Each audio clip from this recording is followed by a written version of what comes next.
Análisis. El futuro de la OTAN y las reacciones futuras. Actualidad y noticias del mundo. Son 28 los países de Europa y América del Norte que conforman una dispareja alianza que a criterio de varios analistas ya cumplió con la misión para la que fue creada. El presidente electo de Estados Unidos declaró abiertamente durante su campaña que considera inoportuna la presencia de su país en la Organización del Tratado del Atlántico Norte, OTAN, un pacto conformado por 28 países europeos y de América del Norte.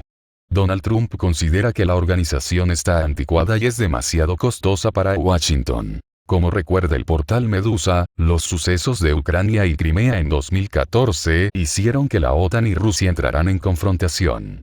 En este artículo tratamos de responder a todos los interrogantes sobre la Alianza Atlántica, su funcionamiento, sus relaciones con Moscú, su pasado, su presente y su futuro. ¿Sirve la OTAN para defenderse o para atacar? La alianza fue creada en 1949, después de la Segunda Guerra Mundial, con el fin de defender a sus países miembros de un posible ataque externo, especialmente de la poderosa Unión Soviética. Se consideró entonces fundamental contar con la ayuda militar de Estados Unidos, país sin el cual hubiera sido muy difícil defenderse de una invasión soviética. Sin embargo, en sus 67 años de existencia, ningún país de la OTAN ha sido atacado directamente.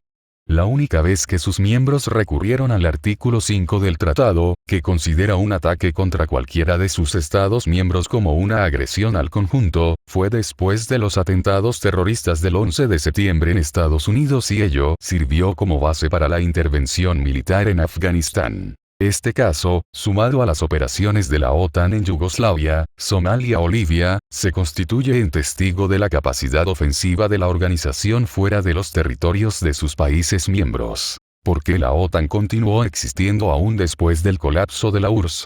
Cuando la Unión Soviética colapsó a principios de los años 1990, muchos consideraron que ya no había necesidad de que la OTAN siguiera existiendo. Sin embargo, se estimó necesaria su continuidad como un contrapeso ante la inestabilidad y amenaza de las regiones fuera del límite del territorio europeo. Esto conllevó la disminución del número de bases militares, de las 78 que existían en los años 1990 a las 11 de 2002, pero su estructura continúa siendo muy parecida a la existente durante la Guerra Fría. ¿Son la OTAN y Rusia enemigos? A pesar de que oficialmente tanto la OTAN como Rusia se consideran socios estratégicos, han llevado a cabo operaciones y entrenamiento militar conjunto durante las décadas de 1990 y 2000 y hasta 2014 existía una considerable presencia de militares rusos en el cuartel general de la OTAN en Bruselas. Los sucesos de Ucrania y la reunificación de Crimea con Rusia de 2014 cambiaron la situación. La OTAN considera a Rusia como una amenaza y ha incrementado notablemente su presencia militar en la región. Por su parte, Moscú condena la expansión de las capacidades militares de la alianza, algo contrario a lo que se prometió en 1990, cuando se contemplaba la desintegración de la URSS. ¿Es el ejército de la OTAN más fuerte que el de Rusia? De hecho, la OTAN no cuenta con unas fuerzas armadas propias, pero los ejércitos de cada uno de sus países miembros están a disposición de los comandantes de la organización. Asimismo, existen fuerzas de reacción inmediata, unos 40.000 hombres, que podrían entrar en acción en unas 48 horas. Además, la OTAN es líder mundial en gasto militar, con unos 918.000 millones de dólares invertidos en 2016. La tercera parte de la suma la aporta Estados Unidos. En términos generales, la OTAN cuenta con un poderío militar que superaría en números a las Fuerzas Armadas de Rusia en el supuesto caso de una confrontación directa. Sin embargo, Rusia cuenta con un arsenal nuclear superior al de la OTAN y maneja un complejo industrial militar propio, a diferencia de su contraparte europea. Asimismo, únicamente Moscú tiene la capacidad de mantener una operación militar prolongada como la que ejecuta Rusia en Siria, lo que constituye otro punto clave a su favor. Finalmente, en los últimos años, numerosos países de la OTAN han abierto el debate sobre un tema que consideran fundamental. En un supuesto de que Rusia invada, por ejemplo, un país báltico, ¿estarían realmente dispuestos sus miembros a enviar sus soldados a pelear esta guerra? ¿Quién lidera la OTAN? La OTAN está considerada como una asociación de derecho igualitario. Sin embargo, el cuartel principal estuvo siempre comandado por militares estadounidenses, mientras que su secretario general siempre ha sido europeo. Las decisiones que toma la Alianza Atlántica no siempre son compartidas por todos sus países miembros. Así por ejemplo, ni Francia ni Alemania estuvieron de acuerdo con la invasión a Irak en 2003, algo que constantemente es recordado por los críticos de la organización sobre la verdadera influencia de Estados Unidos en la toma de decisiones. Por su parte, Washington no pierde ocasión para recordar a los demás miembros que gasta un monto considerablemente mayor en el mantenimiento de la organización.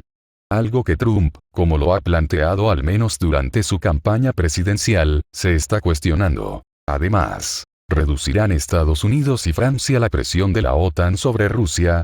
Un parlamentario conservador británico analiza cómo afectarán a Rusia los cambios políticos en Estados Unidos y Francia. La elección de Donald Trump como futuro líder de Estados Unidos y el posible triunfo electoral del antiguo primer ministro de Francia, François Fillon, podrían contribuir a que la OTAN reduzca sus tensiones con Rusia, según ha declarado a RT el parlamentario conservador británico David Kaczynski. Mientras que el ministro de Defensa de Reino Unido, Michael Fallon, espera que el próximo ejecutivo de Estados Unidos considera que no se puede tratar a Rusia como a un igual. Kaczynski recuerda que muchos norteamericanos, incluidos muchos demócratas, optaron por Trump porque prometió de manera específica mejorar las relaciones con los rusos. En cuanto a Francia, este diputado británico recuerda que el candidato conservador menciona con frecuencia en Twitter que Rusia es un país muy importante, como confirma el hecho de que sea un miembro permanente del Consejo de Seguridad de la ONU, con lo cual por supuesto que tenemos que tratarlo como a un igual. Respecto al papel de la OTAN, Kaczynski asegura que la alianza siempre ha actuado al unísono y que habrá más posibilidades de que esa unidad de acción se produzca si tiene más líderes como Fillon o el primer ministro de Italia, Matteo Renzi, que abogan por reducir las tensiones. Finalmente, Daniel Kaczynski es consciente de que existe tensión en los países bálticos y en Polonia debido a que tienen miedo de Rusia y sus motivaciones.